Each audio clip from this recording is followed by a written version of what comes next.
میں نے جو انڈرسٹینڈنگ ڈیولپ کری ہے، میری رائے میں کوئی بھگوان، کوئی اللہ، کوئی گاڈ ایگزسٹ نہیں کرتا. یہ کون سے جاہل ریلیجس لوگ ہیں جو کہتے ہیں خدا خود بخود آ گیا؟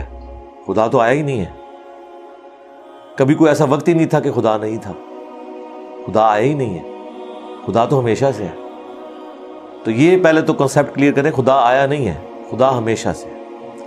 ہم اسے میتھمیٹیکلی ثابت کرتے ہیں. دیکھیں، جو یونیورسل ٹروتھ اسٹیبلش ہو چکے ہیں اس کو تو آپ کوئی دوبارہ سے چیلنج نہ کریں. یعنی یہ یونیورسل ٹروتھ ہے کہ 2 + 2 = 4. ٹھیک ہے. اب اسے کوئی 5 یا 3 بنانے کی کوشش کرے تو ظلم پر مبنی کام کر رہا ہے. آپ دوبارہ سے ویل بھی انوینٹ کر لیں تب بھی یہ میتھمیٹیکل ایکویشن تو اپنی جگہ رہے گی. بالکل اس طریقے سے یہ چیز اسٹیبلش ہو چکی ہے کہ کائنات پہلے نہیں تھی تو آئی ہے. آپ کو پتا ہے کچھ عرصہ یہ نظریہ رہا ہے 17ویں اور 18ویں صدی میں کہ یہ اسٹیڈی اسٹیٹ کائنات ہے، ہمیشہ سے ایسے ہی چل رہی ہے. لیکن یہ اب نظریہ اپنی موت مر گیا. ہم جس ایرا میں بیٹھے ہیں نا، یہ نظریہ ختم ہو چکا ہوا ہے. آج سے نہیں، بگ بینگ کے بعد سے، جب وہ ہبل نے وہ ٹیلیسکوپ کے ذریعے چیز دیکھی تھی 1920s میں. ہبل آپ کو پتا ہے ایک بہت بڑا سائنٹسٹ تھا امریکہ میں. اس نے ٹیلیسکوپ کے ذریعے جب یہ سٹارز کی موومنٹ دیکھی، اس کے اوپر میری تفصیلی ویڈیو بھی ہے، بلیک ہولز کے اوپر بھی آپ دیکھ لیں، اور فرام کریشن ٹو کریٹر بھی دیکھ لیں. اس میں میں نے بتایا تھا ہو از اللہ، اس میں بھی بتایا تھا. ہدایہ وکٹری چینل کے اوپر ہمارے بھائی نے دیکھیں کس طرح اس پہ ویلیو ایڈیشن کی ہے، وہ ساری ویڈیوز ہیں. تو ہبل نے یہ دیکھا کہ کائنات میں جتنے بھی یہ اجرام فلکی ہیں، یعنی آسمان پہ جتنے آپ کو سیارے ستارے نظر آ رہے ہیں نا، ان میں ایک کامن چیز یہ ہے کہ سب ایک دوسرے سے دور جا رہے ہیں. اور اس کے لیے اس نے اسپیکٹرم جب ڈرا کیا، اسپیکٹرم جب گریجولی کسی چیز کا لائٹ کا اسپیکٹرم ریڈ کی طرف شفٹ ہو، اٹ مینز کہ وہ آپ سے دور جا رہی ہے. تو یہ چیز لاجیکل تھی کہ جب یہ دور جا رہی ہے تو اس کو ٹائم میں ریورس کیا جائے تو کسی ایک جگہ سے شروع ہی ہوگی. یعنی میں ہاتھ میں کچھ بالز پکڑوں اور انہیں یوں پھینکوں، سارے ایک دوسرے سے دور جائیں گے. اور یہ ایک یونیورسل ٹروتھ ہے کہ یہ دور اس لیے جا رہے ہیں کہ کہیں ایک جگہ سے یہ سٹارٹ ہوئے تھے. یہ تو ایک نیچرل چیز ہے. اچھا، انہوں نے کہا کہ اگر ہم ٹائم کو ریورس کریں اور ایسے پوائنٹ پہ پہنچ جائیں کہ جہاں سے یہ چیز سٹارٹ ہوئی تھی، تو اس کو سائنٹسٹ نے نام دیا کہ وہ ایک ایسا پوائنٹ تھا کہ جس کی ڈینسٹی انفینٹ تھی، نہ ختم ہونے والی، اور والیوم 0 تھا. والیوم 0 ہے اور ڈینسٹی انفینٹ ہے. اٹ مینز کریشن ایکس نہیں لو، عدم محض سے وجود، کچھ نہیں تھا تو یہ ہو گیا. اور پھر وہ کہتے ہیں کہ یہ جو بگ بینگ ہوا ہے، اس بگ بینگ کے بعد اگر 1 سیکنڈ کے ٹریلین حصے کے اندر بھی ذرا سی ڈسٹربنس آتی تو یہ کائنات وجود میں نہیں آ سکتی تھی. اور یہ تو صرف وجود میں آنے کی بات ہے. پھر جو billions of fine tunings planet earth کے اوپر موجود ہیں، ہر سیارے کے اعتبار سے ہیں، زمین کا سورج سے فاصلہ، پھر ان کی گریویٹیشنل فورس، ان کی موومنٹ، سپیڈ، یہ تو ایک پوری ایک سمجھ لیں ایک ایسی فیلڈ ہے جس میں انسان جا کے گم ہو جاتا ہے. ان ساری چیزوں کو کنسیڈر کر کے اسٹیڈی اسٹیٹ کائنات کی تھیوری تو ہوگی ختم اور بگ بینگ ہوگی اسٹیبلش. اب یہ تو ثابت ہو گیا کہ کریشن ایکس نہیں لو ہوئی ہے، یعنی انسان یا کائنات یہ پیدا ہوئے ہیں. پرابلم تب تھی آپ کے لیے جب آپ یہ مانتے کہ یہ بھی ہمیشہ سے ہیں، ہمیشہ سے انسان پیدا ہو رہے ہیں اور دوسرا اینڈ کوئی نہیں ہے. یہ تو مسئلہ حل کر دیا آپ کا سائنس نے. ان کا نہیں، کریشن تو ہوئی ہے. اب اس کا کریٹر ہے یا نہیں ہے، اس کے اوپر وہ آ کے بات کرتے ہیں. اب یہ جو فائن ٹیوننگز ہیں، ان کو سمجھنے کے لیے اتنے دماغ کی ضرورت ہے، اتنے برینز کی ضرورت ہے. ڈی این اے کی سٹرکچر کو سمجھنے کے لیے، اس ہارمونی کو سمجھنے کے لیے، بنانے کے لیے نہیں سرکار. اتنے برینز لگ جائیں. آج تک ہم ڈسکوریز ہی کر رہے ہیں. یہ جتنے ہم چیزیں دریافت کرتے ہیں نا، وہ ہم قانون قدرت دریافت کرتے ہیں. یعنی اگر ہم نے یہ چیز ایکسپلور کر لی ہے کہ سورج مشرق سے نکلتا ہے، مغرب میں غروب ہوتا ہے ود رسپیکٹ ٹو زمین، ویسے تو غروب ہوتا ہی نہیں ہے نا، نکلتا ہے. تو یہ ایک فزیکل فینومینا ہے جو ہم نے ڈسکور کیا ہے. اس فینومینا نے سورج کو پیدا نہیں کیا. یہ کریٹر آف سن تو نہیں ہے. یہ اگر آپ کو پتا چل گیا, انڈے میں سے چوزا نکلتا ہے اور چوزا اتنے عرصے کے لیے انڈے کو آپ گرمائش میں رکھتے ہیں 22 دن کے لیے مرغی کے نیچے یا کسی مشین میں, تو اس انفارمیشن نے چوزے کو پیدا نہیں کیا, بلکہ یہ چوزے کے پیدا ہونے کے بارے میں انفارمیشن ہے. آپ اس کے اندر مزید چلے جائیں, جتنا ڈیپ ڈگ کرتے جائیں, الٹیمیٹلی آپ کی ایک انفارمیشن ایڈ ہوگی. یہ نہیں ہوگا کہ آپ کو یہ پتا چل جائے کہ اس نے پیدا کیا. وہ تو مرغی کو خود نہیں پتا جو پیدا کرنے والی ہے, کروکوڈائل کو, ایلیفینٹ کو یہ پتہ ہی نہیں میرے اندر کیا کیا کوالٹیز ہیں.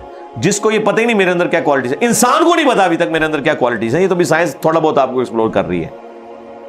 تو کریٹر تو ہم ان کوالٹیز کے ہے ہی نہیں ہے. اور پھر پیچھے ایک برین اس اعتبار سے ہے کہ وہ ایک آرگنائز طریقے سے, اور یہ بھی چیز ڈیفینیٹلی فیزیبلٹی کے تحت آپ سمجھیں میتھمیٹکس میں اسٹیبلش ہو چکی ہے کہ یہ پورے ایک آرگنائز طریقے سے جو چیز چل رہی ہوتی ہے اس کے پیچھے ایک برین ضرور ہوتا ہے.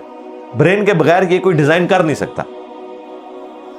فزکس کا second law of thermo dynamics جو ہے کہ انٹروپی یا تو کانسٹنٹ رہتی ہے یا انکریز کرتی ہے, یعنی ڈس آرڈر. خدا نہ خواستہ یہاں پہ دھماکہ ہو جائے تو ہر چیز بکھر جائے گی. اس کے بعد دنیا کا کوئی دھماکہ دوبارہ اس کو اس حالت میں ارینج نہیں کر سکتا. اس کو کہتے ہیں انٹروپی, کہ کہیں پہ بگاڑ آتا ہے تو وہ بڑھتا ہے. یہ ہو سکتا ہے کہ مزید آپ لوگ لائیں تو یہ بگاڑ اور بڑھتا جائے, یا جتنا ہے اتنا ہی رہے, واپس آرگنائز نہیں ہو سکتا جب تک کہ دوبارہ سے انٹروین کر کے آپ یہ کرنا. جس طرح وہ زیارت میں انہوں نے محمد علی جناح کے وہ سارے وہ میوزیم تباہ کر دیا تھا دہشت گردوں نے, تو دوبارہ سے انہوں نے بنایا, تو خود بخود تو نہیں بنا. دھماکے کے بعد تو سب کچھ خود بخود پھیل گیا تھا, لیکن دوبارہ اس جگہ پہ لانے کے لیے آپ کو بجٹ لگا ہے, برین لگا ہے, ایفرٹ پٹ کی ہیں, پھر جا کے وہ آرگنائز ہوا ہے. تو اس کا مطلب ہے آرڈر بنانے کے لیے برین چاہیے ہوتا ہے, ڈس آرڈر کے لیے کوئی مسئلہ نہیں, اور ڈس آرڈر کے بعد دوبارہ آرڈر بن جائے اس کے لیے برین چاہیے. سرکار یہ کون سا ڈس آرڈر ہے, یہ کون سا بگ بینگ ہے؟ چھوٹا سا دھماکہ آرگنائز نہیں کرتا, چیز کو بگاڑتا ہے, اور اتنا بڑا دھماکہ اتنا بڑا آرڈر لے آیا ہے کہ پلانٹ ارتھ کے اوپر 2 ملین سے زیادہ اسپیشیز ہیں. ایک ایک اسپیشی کے اوپر آپ زندگی گزارے, آپ صرف اس کی عادتیں ہی نہیں بتا سکتے کیا ہیں. یہ تو چھوڑ دیں کہ یہ بنی کیسی ہے. تو یہ تو ایک نہ ختم ہونے والا سلسلہ ہے. تو یہ برین تو اسٹیبلش ہے. اب اگلا سٹیپ یہ ہے کہ یہ جو برین ہے, وہ رچرڈ ڈاکنز بھی کہتا ہے نا دا گاڈ ڈیلوژن میں, جب فریڈ ہائل کا جملہ اسے کوٹ کیا گیا نا, فریڈ ہائل ایک بہت بڑا سمجھے فلاسفر بھی تھا, سائنٹسٹ بھی تھا. اس نے کہا تھا کہ انسان کا بن جانا خود بخود یہ اسی طرح کا فینومینا ہے, یہ اس سے بڑھ کر کمپلیکس فینومینا ہے کہ کوئی شخص یہ کلیم کرے کہ کوئی ہوائی جھکڑ ٹورنیڈو چلا اور اس نے کوڑے کباڑ کے ڈھیر سے مٹیریل اٹھایا اور ایک بوئنگ 747 تیار کر دیا. یہ دنیا کا کوئی پاگل بیوقوف آدمی بھی یہ بات نہیں مانے گا. اس کو چھوڑ دے, ایک بال پوائنٹ بننے کو کوئی نہیں مانے گا. تو اس نے کہا اس سے کمپلیکس چیز انسان ہے, اس کو تم یہ مانے ہو کہ خود بخود بن گئی ہے بغیر کسی برین کے. اچھا, تو اس کا جواب آپ کو پتا ہے رچرڈ ڈاکنز نے کیا دیا؟ اس نے ایک چیپٹر بنایا, اس کی ہیڈنگ رکھی دا الٹیمیٹ بوئنگ 747. اس نے کہا پھر سب سے بڑا بوئنگ 747 تو گاڈ ہے.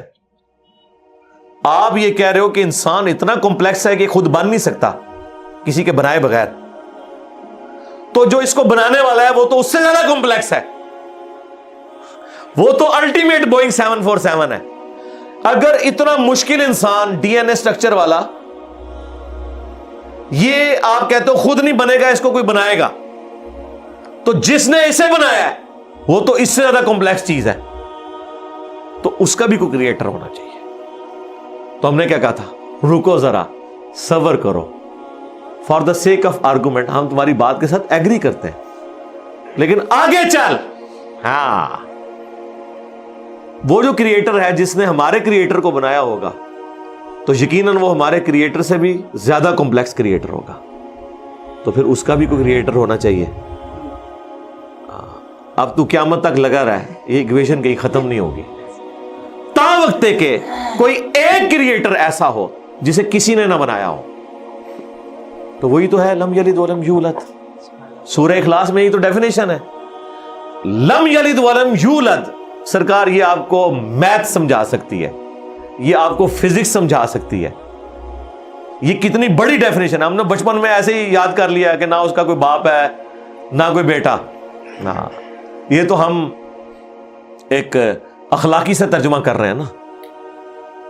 تو ایکچوئل ترجمہ ہے کہ نہ وہ خود کسی سے نکلا ہے نہ اس سے کوئی نکلا ہے، وہ ہمیشہ سے ہے. اس لیے بخاری مسلم میں حدیث ہے کہ تمہارے پاس شیطان آتا ہے نا تو کہتا ہے پہاڑوں کو کس نے بنایا؟ تم کہتے ہو اللہ نے. پوچھتا ہے درختوں کو کس نے بنایا؟ کہتا ہے اللہ نے. تم کہتے ہو اس کو جواب کے طور پر جب وہ سوال پوچھتا ہے. پھر مختلف سوال کرتا ہے، تم اللہ کہتے ہو. اینڈ پہ وہ کہتا ہے اللہ کو کس نے بنایا؟ اب تم نے کہنا ہے پھر اس پہ قل هو اللہ احد اللہ الصمد لم یلد ولم یولد ولم یکن لہ کفوا احد. ذرا نبی علیہ السلام تو اتنا ہی کہہ سکتے تھے نا. آپ کو اللہ تعالیٰ نے ہماری ہدایت کا امام بنایا ہے، ٹھیک ہے. لیکن بعد میں جب یہ میتھمیٹیکل ایکویشنز، سائنٹیفک ڈسکوریز اور یہ یونیورسل ٹروتھ انسانوں کو اللہ تعالیٰ نے دریافت کروائے ہیں، تو اب ہم بڑی آسانی سے اس کو مزید ایکسپلین کر سکتے ہیں کہ اگر کوئی کریٹر کا کریٹر ہے تو اس کا بھی کوئی کریٹر ہوگا. اور یوں یہ ایک سمجھ لے نہ ختم ہونے والا سلسلہ شروع ہو جائے گا. یہ آپ کو اچھا اب آپ سوچ رہے ہو کہ یہ کیوں ماننا پڑے گا کہ کوئی ایک ایسا ہونا چاہیے کہ جس کا، یہ اس لیے ماننا پڑے گا کہ دوسری طرف ایکویشن جو ہے وہ فزیکلی میرے سامنے موجود ہے کہ میں ہوں، کریشن موجود ہے. اگر ایک تھیوری ہوتی نا کہ نہ کریشن ہوتی نہ کریٹر تو ہمیں کوئی چیز مجبور نہیں کرتی تھی. اب ہماری مجبوری یہ ہے کہ کائنات ہمارے سامنے ہے، ہم زندہ مخلوق ہیں، ہم سب کچھ دیکھ رہے ہیں، کریٹڈ چیزیں موجود ہیں. تو دوسرے اینگل پہ ہمیں جانا پڑے گا اور الٹیمیٹلی کسی ایک کریٹر پہ رکنا پڑے گا، کوئی کریٹر نہ ہو اس کا. اس لیے میں نے اپنی ویڈیوز میں بارہا کہا ہے، اگر آپ مجھ سے پوچھیں کہ اللہ تعالیٰ کی کون سی ایسی کوالٹی ہے جو امیجنیشن سے باہر ہے،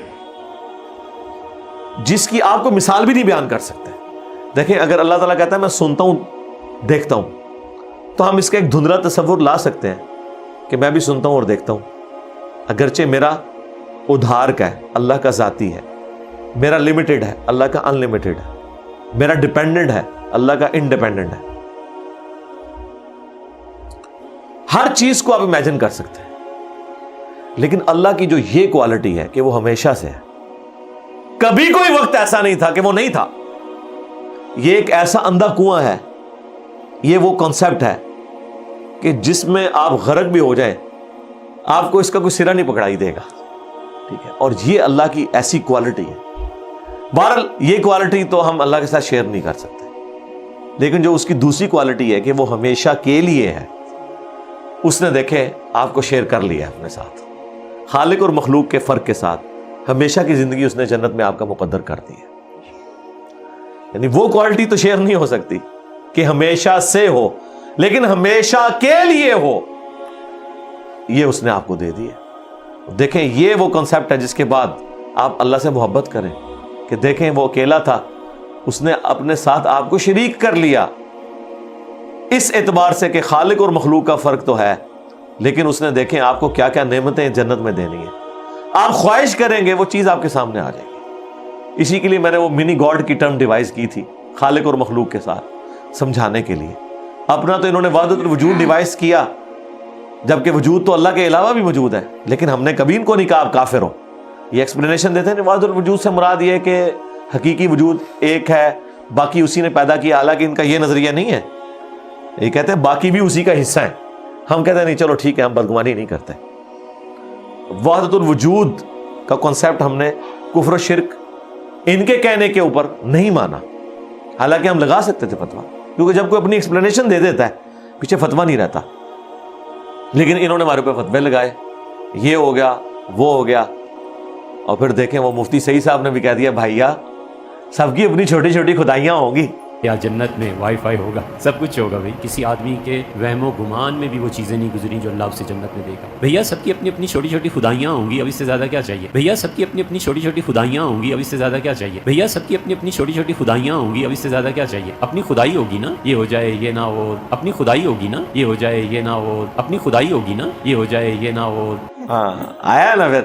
اور اب سے اس سے بڑی بات یہ کہتے ہیں یہ جی وہ جنت میں تو آپ دعا کریں گے تو آپ کو ملے گا, خواہش اور کن فیکون نہیں ہوگا. سرکار خواہش ہی ہے, اور آپ تو بات ہی نہ کریں. آپ تو اپنے بابوں کے لیے دنیا میں یہ کہتے ہیں کہ نگاہ مار کے کر دیتا, تسی دنیا نگاہ مار کے کر دو دعا بغیر. کبھی آیا کہ عبد القادر جیلانی نے دعا کی تو مردہ زندہ ہو گیا؟ کہا نہیں کیا, اٹھ کن فیکون تسی دنیا میں منے بیٹھے ہوئے ہو, سانو جنت بھی کن فیکون کے اوپر تم جو ہے وہ کہتے ہو کہ یہ شرک کر رہے ہیں. تمہارے سارے بابوں کے بارے میں تم یہ دنیا میں شرک مانے ہوئے ہو, جو ہے ہی سب کچھ جھوٹ ہے. ہم تو آخرت بتا رہے ہیں کن فیکون اس اعتبار سے کہ آپ کی خواہش کے بعد وہ چیز آپ کے سامنے آ جائے گی. چاہیں تو اشاروں سے اپنے کایا ہی پلٹ دیں دنیا کی.